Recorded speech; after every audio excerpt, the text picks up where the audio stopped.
Welcome to A Language I Love Is, a podcast all about languages, linguistics, and love. I'm your host, Danny, and today's episode is an audio journey into the linguistic, cultural, and historical cosmos of Persian. This is a language documented since antiquity, and one that has had a huge influence across the Middle East, Central Asia, and beyond. Dr. Alexander Jabbari is here to guide us through the Persian language and share just a little of his great love for it.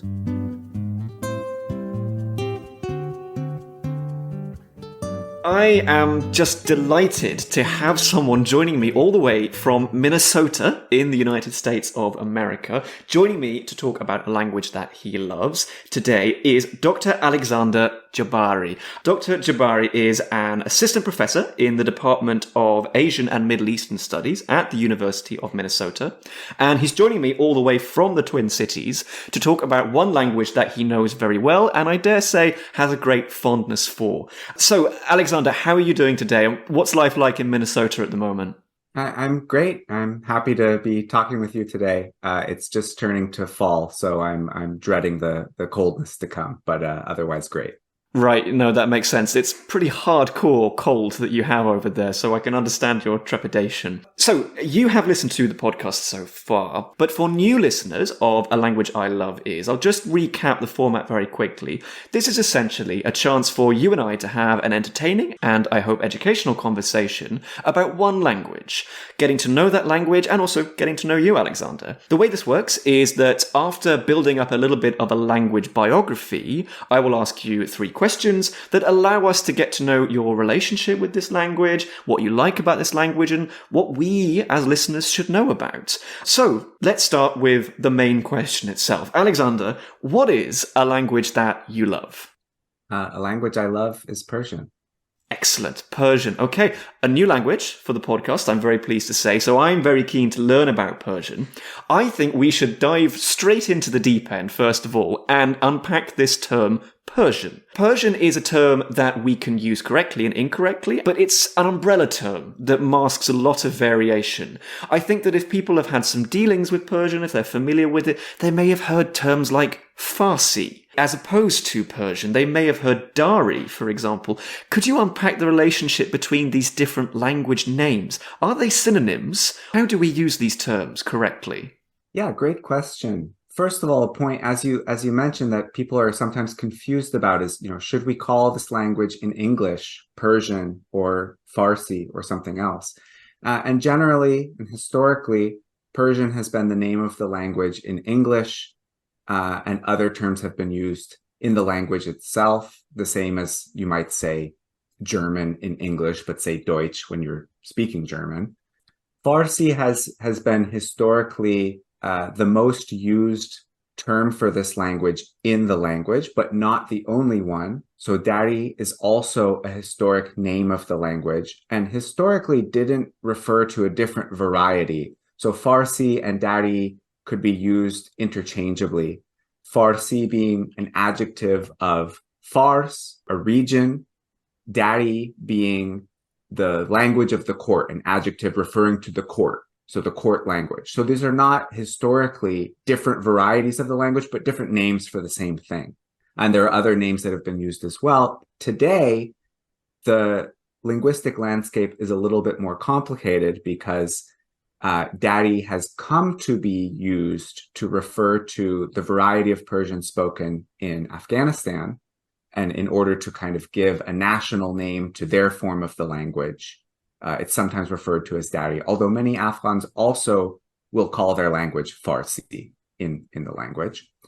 And of course, in Tajikistan, where a variety of Persian is also spoken, there's also a national name and a national identity for their form of the language, which is called Tajik. But these are all varieties of the same language. It's as if we talked about speaking American and speaking British rather than just speaking English. As you say, the linguistic landscape and therefore the terminology have changed over time, and there's no reason why they shouldn't.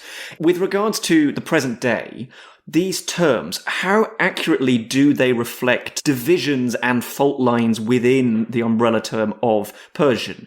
If you were to talk about the Persian of Afghanistan, i.e. Dari, and talk about the Persian of Iran, the modern day country of Iran, which we generally call Farsi, do they actually respond to something in the language? Is there a division that these terms are actually helpful for?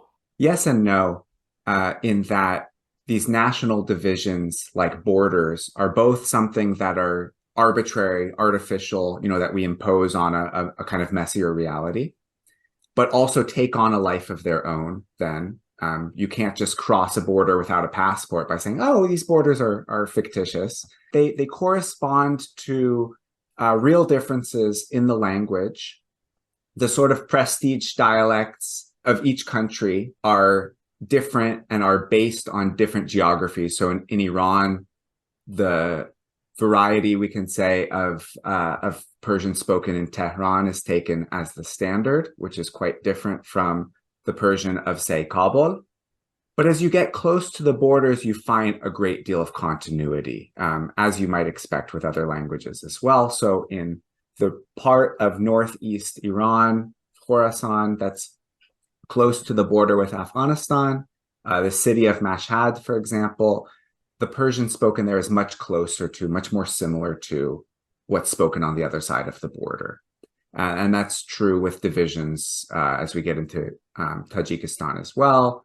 So I'm giving an ambiguous answer, yes and no, in that there are continuities across the borders, but there are real differences in these different varieties of Persian, and especially in the sort of national standards as they're standardized in the three countries where Persian is an official language.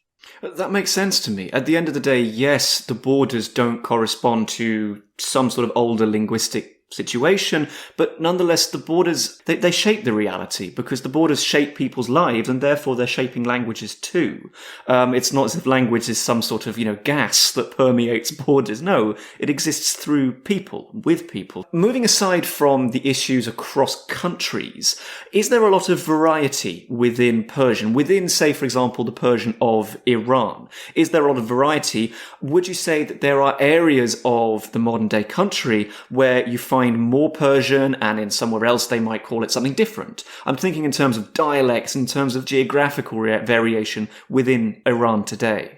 Absolutely. Within Iran and within other places, other countries and places where Persian is spoken, there's a great deal of variety and variation, both within the language itself. So within Iran, there are many different, whatever term we want to use, accents, dialects, varieties of the language across different regions and cities. Within one city, you will still have variation that can be about socioeconomic class and different ways that people speak that the same variety of a language. And Persian is kind of, we can say, on a spectrum as it starts to bleed out into other varieties that start to be identified as separate languages. So there are closely related languages, we might say, spoken within Iran to Persian, things like Lori, for example. Sometimes there's a bit of a debate. I think more often is considered an independent language now, but there was a bit of debate around things like this. Where do you draw the line exactly? And of course, in all three of these countries, and I should add, there's significant speakers of Persian outside of these three countries as well. But within any of these, Persian is not the only language that is spoken. It's about, give or take, 50% of the population of Iran speaks Persian as a first language. The vast majority of the other 50% knows it as a second language and uses it because it's the language of dealing with the state. It's the language of interethnic communication and literacy and so on. But so it's part of a linguistic landscape that includes many other languages as well. And that's true also in Afghanistan, also in Tajikistan. just a callback to the episode of the podcast with Samapriya Basu, who used the phrase Persosphere, which I really liked as well. And this is a seriously prestigious and influential language within that part of the world. And, Persian is first, but also a second language for many people too. So you've given us so far a great idea of the geographical context for this language, specifically in terms of the nation states where we might find a lot of Persian speakers today. Could you, though, go a little bit back in time and give us a sense of the genealogy of Persian, its history too? Where does Persian come from, and what might be some of its linguistic cousins and sisters and relatives? Absolutely. So Persian is Indo-European, first of all. That's obvious in some ways when you encounter the language. There's a number of basic words that are cognate with languages that your listeners might be familiar with, obviously English and others. So things like father, pedar, mother, madar, daughter, dokhtar. These things, kind of stand out immediately as recognizable cognates. And there's a great many of those. Tooth, dandan, might think of dentist and dental and so on. More specifically than that, it belongs to the Iranic branch of Indo-European, which includes languages like Kurdish, Balochi, and Pashto.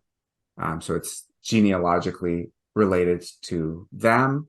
And then, of course, what complicates things is that, as you mentioned, it was historically a lingua franca for a very wide swath of geography. So it has impacted and left influence on many other languages, which may or may not be genealogically related to it.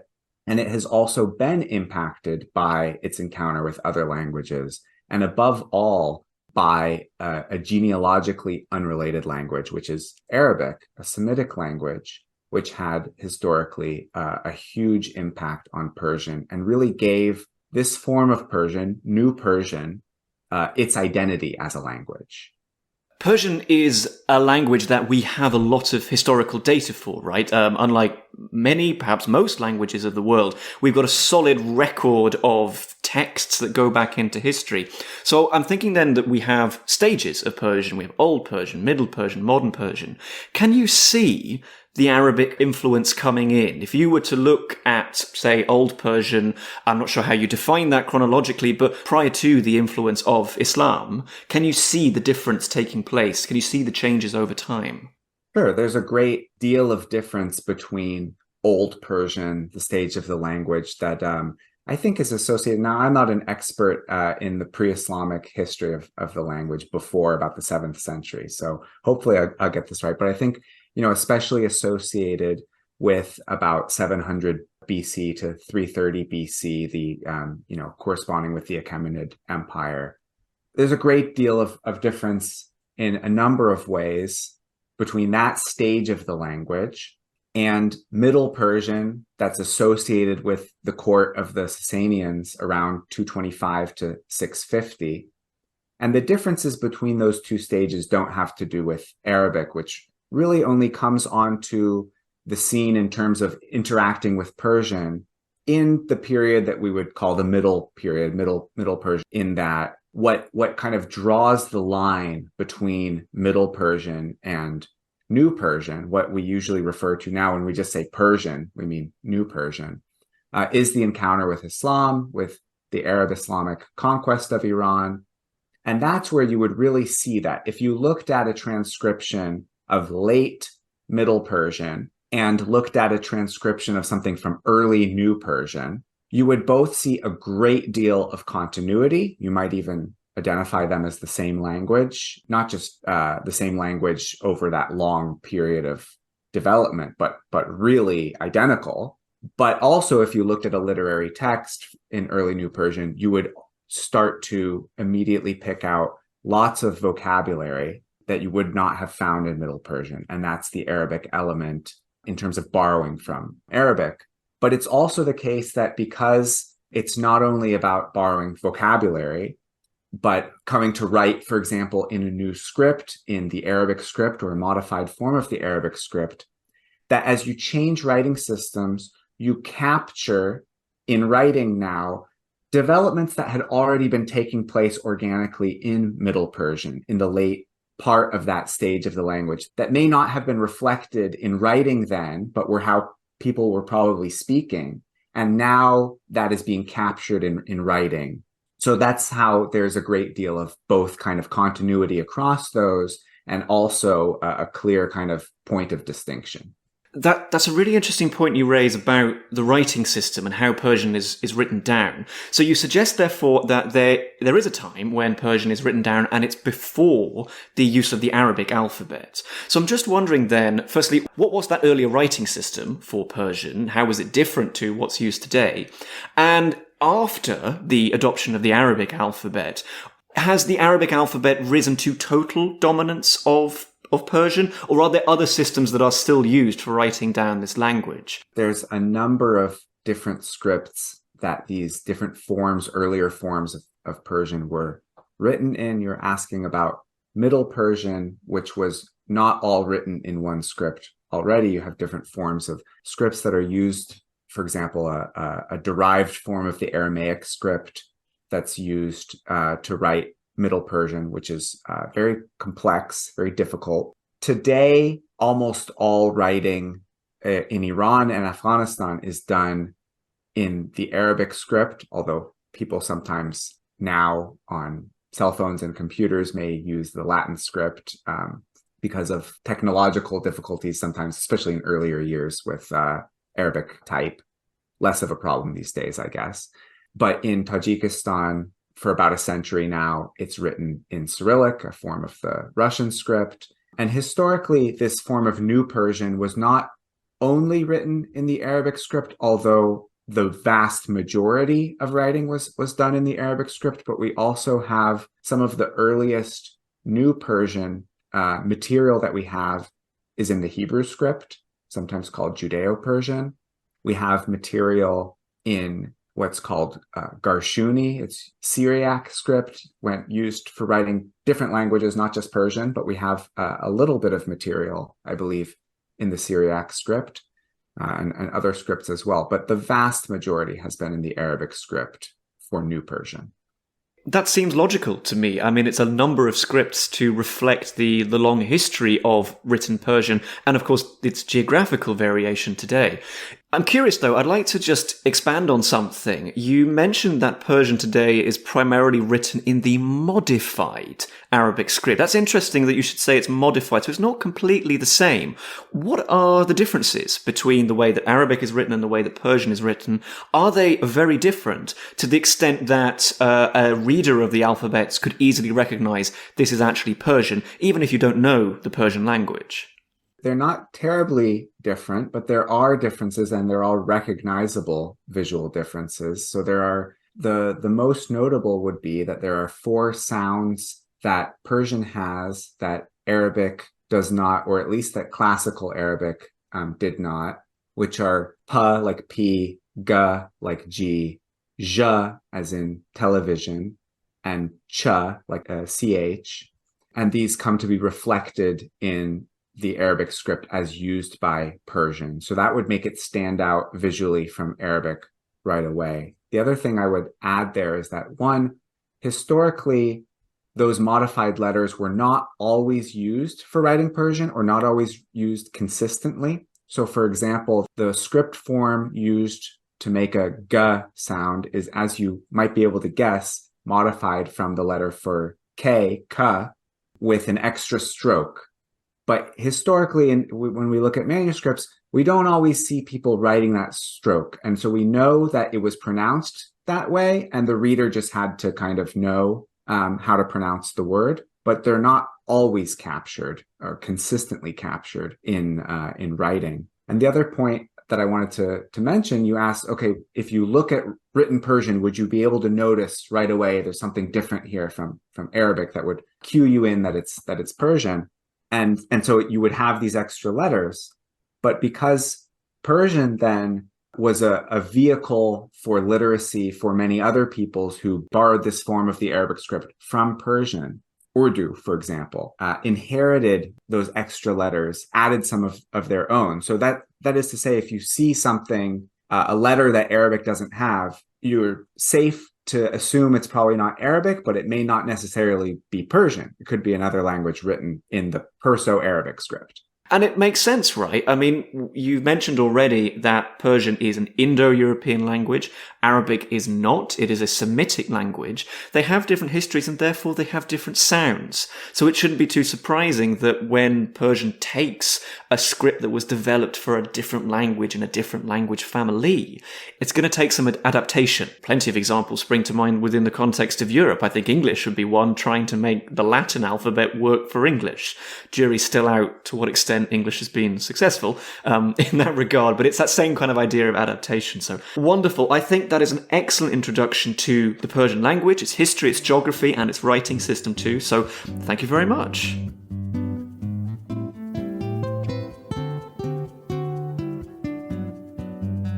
At this juncture of the episode, I would actually like to turn away from talking about Persian and talk about one person who has a very strong history, a relationship with the Persian language, and that is, of course, yourself, Alexander. I would like to hear all about how you came to know the Persian language, what your relationship is to it, and also what is its relevance to you today, especially in your academic life. So my relationship to Persian has always been a little complicated. For one, I'm never sure whether to describe myself as a heritage speaker or not, because it's my father's first language. My father's from Iran, but he didn't speak it to my brother or I growing up. My mother doesn't speak it. And I mean, really, to the extent that I had almost no exposure to it, if you said to me, "Hello, how are you? Salam, chetori khubi," I wouldn't have known what that meant. It was not a case of, having some passive understanding, but not having active skills. I really knew nothing. And in a way, in a kind of very roundabout way, I came to Persian from Spanish, which was that I learned Spanish from friends growing up in Southern California, and I learned it to the extent that I got very conversational and very comfortable in it. And that kind of opened the idea for me that, you could really learn another language. And it's really fun to do so. I got very curious when I was, I think, 18, 19. I got very curious then about Persian. Is that stage in teenagehood and young adulthood when questions of identity kind of come to the fore. Rumi, I think most people have heard of the famous Persian language poet Rumi. He has a line, "Har kasi ku dur mand az asl khish, baz juyad ruzgar wasl khish." So whoever strays far from their origin, they yearn for the day of reunion with that origin. So if I were to wax a little romantic, maybe that's what happened. I became very interested in learning Persian. I took a class in college. I learned the script and basic greetings and that kind of thing. And I went on from there to bother family members to spend time with me to speak the language. And I discovered that I did have some benefit. And this is where maybe I should think of myself as a heritage speaker, in that because I think I had an early enough exposure to the sound system of the language, that the phonology and the kind of sentence level prosody, the rhythm of the language came very naturally to me. And I could develop a very good accent, good pronunciation in the language. And I became obsessed with it. It took over my life. It was all I wanted to do and learn. And I ended up going to graduate school to do a PhD in Persian literature.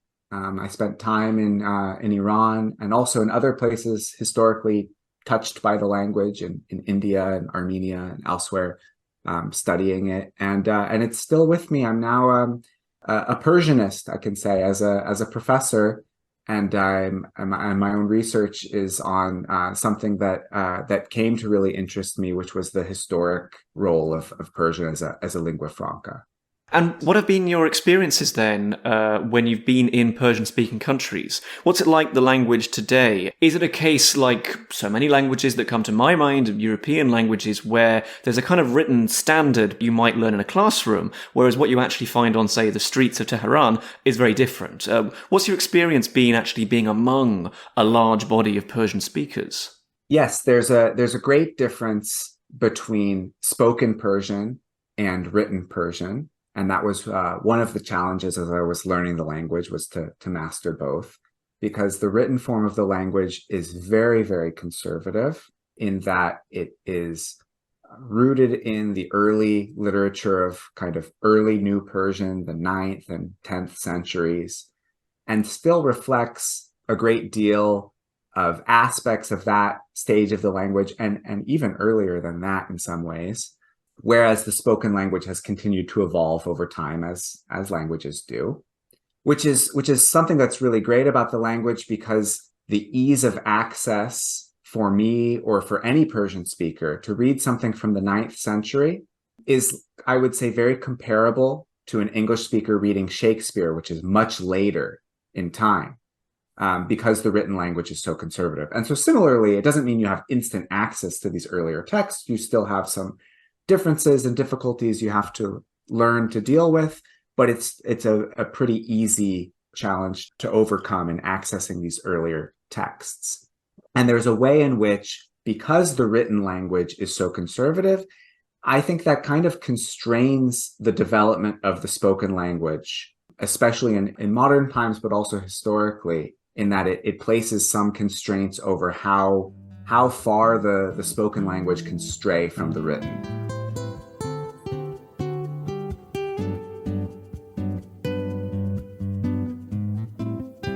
Returning now to the Persian language itself, in all of its great colour and variety, the second question from me is, what is something that you love about Persian? This really could be anything. I'm afraid, I know this is difficult for linguists and philologists, I'm going to have to hold you to one thing, at least for this episode.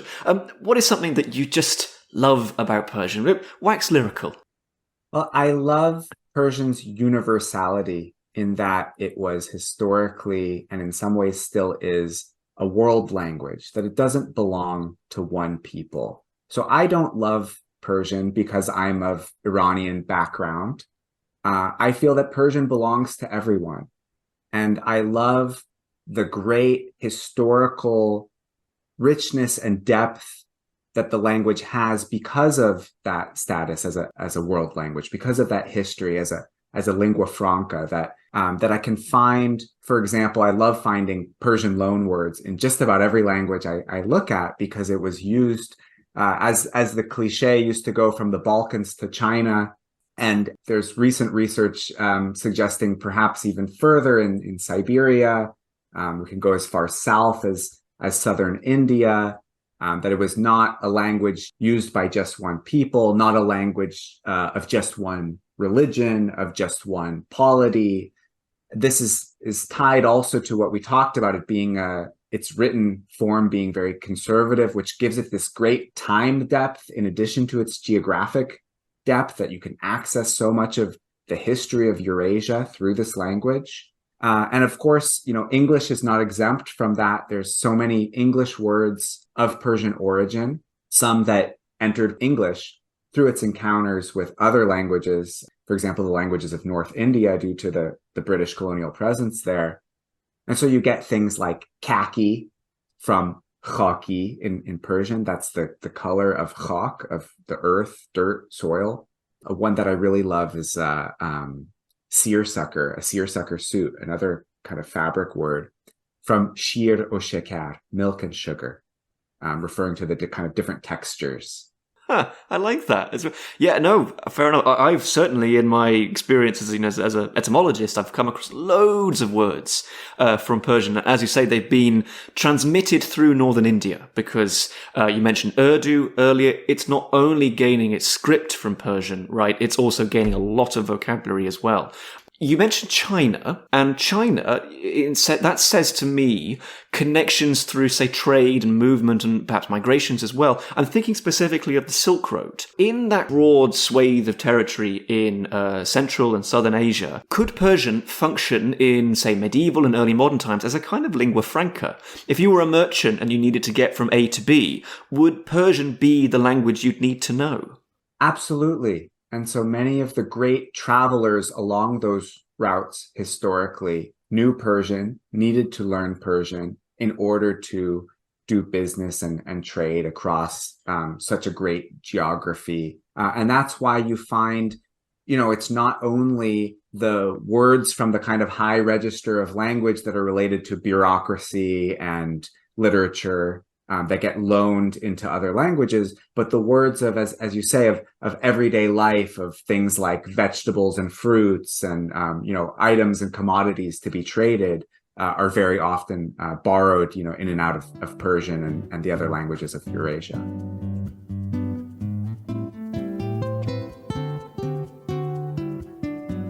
Alas, we must move on now to the third and final question that is part of the format of this show, which is, what is something that you want the listeners, the people listening at home, to know about when it comes to the Persian language? What's a kind of parting point that you would like to impress upon people as they go into their daily lives now, I think, knowing a lot more about this impressive global language? I'd love for people to know that they can access this global language very easily, that it's pretty easy, for example, for English speakers to learn. For one, there's no grammatical gender whatsoever, so you don't have to memorize the genders of various nouns. You don't have to conjugate verbs differently according to gender, as some languages do. In fact, there are no gendered pronouns whatsoever. No he or she, just u. An interesting point there, I think, sometimes we have an overly deterministic idea of how the relationship between language and society. So the fact that Persian has no grammatical gender doesn't mean that Iran or Afghanistan are feminist paradises, as anyone who's paid attention in recent years will be aware. But in any case, Persian has no case, basically has no case. The verb morphology is not especially complicated. The phonology is not that unfamiliar. There's maybe a couple of consonants that are outside of what English speakers would be familiar with. And what all of this means, the grammar is not especially complicated. It means that you can get up and running in the language very quickly. And I know this not just from my own experience, but because I taught Persian at university for many years to non-native and non-heritage speakers. And so the amount of time from beginning to study and jumping into reading a newspaper can be very quick. I should be fair and say there are difficult aspects of the language like any other. Some of the result of I think, not having some of these tricky things like case that help specify meaning in a sentence means that a lot of meaning is communicated idiomatically, which leads to some ambiguity and some polysemy in the language that can be tough. I'll give you an example. Sar zadan, a verb, a compound verb with a noun, sar, meaning head, and zadan, a common kind of helping verb to hit or strike. So to hit or strike head. You will never guess that this means to visit. It's not a transparent idiom. And Persian is full of things like this. So that does give, some complexity, some difficulty to learning. But overall, I feel it's very easy. And I hope more people will get interested in learning Persian so they can access that great richness of history and literature that's bound up with the language. This is a new perspective on the Persian language for me, that it is a window onto a cosmos of culture and history and everything that you've previously mentioned, but also it's a large window. It's a window by which many people, can access the language. It's an accessible way in. I'm wondering also then if Persian may be a way to get to other languages. So say, for example, Arabic. Arabic, again, another global language, a language that is very helpful for many people to learn.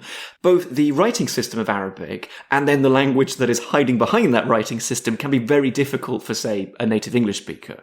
But maybe Persian could be your way into that world. You've got the script with a friendlier grammar, and also, as you say, a whole load of Arabic loanwords as well. Would you say that perhaps Persian could be a linguistically sound way into other languages as well? Absolutely. It was for me a stepping stone as I started to learn Arabic, as I later learned Urdu. These were both languages that I felt I had an enormous leg up in and took to very easily, because just upon beginning to learn either of these, I already knew not only the script, but so many thousands of words that gave me an entry point into the language. And so I think absolutely Persian can be a stepping stone into a great number of other languages as well. Fantastic. Well, for the language learners out there, jump from English to Arabic via Persian. I mean, it's linguist approved as a plan. So that is an excellent note to end on. I think it's really optimistic, a real great recruitment drive for the Persian language. So I think you've really sold it to us there. The final question for me is that if people would like to know more about Persian, where would you recommend in terms of resources that they start? And if people want to perhaps get in touch and find out more about what you do, where can they find you? If they want to head hit you online, where can they look you up? Great, I love that. Well, for starting with Persian, I always recommend Wheeler Thaxton's Introduction to Persian. It's a great textbook and well suited to self-study as well. And to find me or head hit me, I have a website. It's my last name, Jabbari, JABBARI.org. And you can find me on Twitter as well. Just search my full name and I'm sure I'll come up. Well, I've been totally enthused by the Persian language. I now want to go and study it. I mean, you succeeded in that regard. Not great for my ongoing PhD studies, but there you go. So honestly, the final thing then for me to say is just thank you very much. Thank you so much for giving up your time, for joining me today on the podcast. I hope you've enjoyed the experience as much as I have. So thank you very much. And till the next time, perhaps. Absolutely. Thanks so much for having me. This was great.